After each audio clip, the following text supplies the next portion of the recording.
વડોદરા શહેર તથા જિલ્લાની વિધાનસભા મુજબની ફોટાવાળી મતદાર યાદી 2025માં મોટા પાયે છબરડા થયા હોવાના આક્ષેપ સાથે વડોદરા શહેર કોંગ્રેસ સમિતિ દ્વારા જિલ્લા કલેક્ટર કચેરી ખાતે આવેદનપત્ર આપીને રજૂઆત કરવામાં આવી હતી।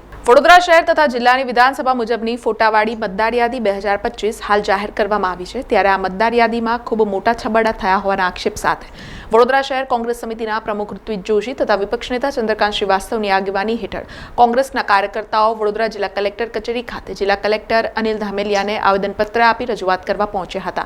જે આવેદનપત્ર આપી અકોટા વિધાનસભા વિસ્તારની ફોટાવાળી મતદાર યાદીમાં એક વ્યક્તિના મતદાર યાદીમાં 2 વાર નામ તથા એ વ્યક્તિનો ફોટો તથા સરનામું એક જ છે અને ચૂંટણી કાર્ડ નંબર અલગ અલગ હોવાના આક્ષેપો કરવામાં આવ્યા હતા। ત્યારે આ વિષયમાં ગંભીરતાથી નોંધ લઈ આગળની કાર્યવાહી કરવામાં આવે તેવી માંગ કરવામાં આવી હતી। આવનારા દિવસમાં કોર્પોરેશનની ચૂંટણી આવી રહી છે, ત્યારે અમે એવું ઈચ્છીએ છીએ કે ફ્રી એન્ડ ફેર ઇલેક્શન થવું જોઈએ લોકશાહીની અંદર, પરંતુ જે મતદાર યાદી કલેક્ટર ઓફિસથી દરેક રાજકીય પક્ષોને આપવામાં આવી છે, એમાં જ્યારે અમારા કાર્યકર્તાઓએ આ એક ઉદાહરણ તમને કે અકોટા વિધાનસભા 143 અકોટા વિધાનસભાની જે ફોટાવાળી મતદાર યાદી 2025ની જે અમને આપવામાં આવી, એની અંદર આ એક વ્યક્તિ જેનો ફોટો સરખો છે, એનું એડ્રેસ પણ સરખું છે, એટલે કે એક સેમ સરનામું, એ વ્યક્તિનું એપિક આઈડી નંબર એટલે કે જે વોટર આઈડી નંબર છે એ અલગ અલગ છે। એનો મતલબ કે આ વ્યક્તિ 2 વખત વોટ કરી શકે છે। આવા તો અમે ખાલી અકોટાની તપાસ શરૂ કરી, આવા વડોદરા શહેર જિલ્લામાં 10 વિધાનસભા આવે છે, તો બીજી વિધાનસભાની મતદાર યાદીમાં છબરડા નહીં હોય એની શું ગેરંટી? એટલે આ બાબતે અમે રજૂઆત કરી છે। બીજું, અમે અગાઉ 18 માર્ચે કોંગ્રેસ પાર્ટી તરફથી રજૂઆત કરેલી કે વડોદરા શહેરમાં જે લોકો મૃત્યુ પામેલા લોકો છે એમના મતદાર યાદીમાંથી નામ કમી થવા જોઈએ।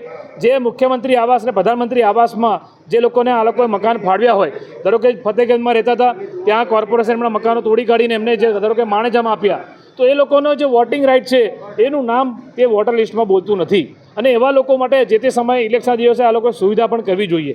તો એક ત્રિમાસિક ઝુંબેશ કાર્યક્રમ સુધારણાનો આ લોકોએ જાહેર કરવો જોઈએ, જેની કોંગ્રેસ પાર્ટી અગાઉ 18 માર્ચે અમે માંગણી કરેલી।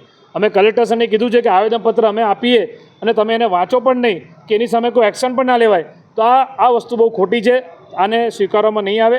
જો આ સુધારણા કાર્યક્રમને ધ્યાનથી વિધાનસભા વાઇઝ કરવામાં નહીં આવે તો અમારે ના છૂટકે કોર્ટમાં જવું પડશે। જો સાચા અને ઈમાનદાર હો તો જે લોકોએ આવા છબરડા કર્યા તો મદદ કરી છે એમને સસ્પેન્ડ કરો, એમના ઉપર કેસ કરો કાયદેસર। લોકશાહીની વાત કરતા હોય, લોકશાહી દબેની ચૂંટણી કરવા માંગતા હોય તો પછી આવા છબરડા કેવી રીતે થાય છે ભાઈ? એટલે અમારો સીધો કહેવું છે કે એક તો મતદાર યાદી અત્યારે મળી જવી જોઈએ અમને, એ બી તૈયાર થઈ હોય। અમને એવી ખબર છે કે આ મતદાર યાદી સત્તાધારી પાર્ટીઓ પાસે પહોંચી ગઈ છે અને એની અંદર છબરડા એ લોકોએ કર્યા છે, એવી માહિતી જ્યારે અમારી પાસે આવી ત્યારે અમે લોકો જાગ્યા છીએ। અમે આજે બી કહીએ છીએ કે મતદાર યાદી અમને વહેલી મળે, જેથી અમારા માણસો લગાડી અને આ જ્યાં તમે લોકોએ ગફલતો કરી છે, ચોરી કરી છે, મદદ કરી છે સરકાર બનાવવામાં, કોર્પોરેશન બનાવવામાં, એ બધા ખુલ્લા પાડી શકે અને જરૂર પડશે તો હાઈકોર્ટનો બી સારો લેશે ને સુપ્રીમ કોર્ટનો બી સારો લઈશું। પણ આ દેશની અંદર સાચી દિશામાં ફેર ઇલેક્શન થાય, સાચી દિશામાં સીમાંકન નક્કી થાય।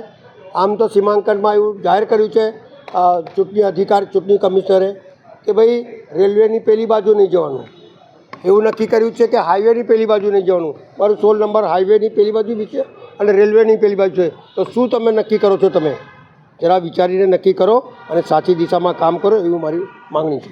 સમાચારોના સતત અપડેટ માટે TNN ન્યૂઝને YouTube પર સબસ્ક્રાઇબ કરી બેલ આઇકોન પ્રેસ કરો અને અમારી સાથે જોડાયેલા રહો Facebook, Instagram અને Twitter ઉપર।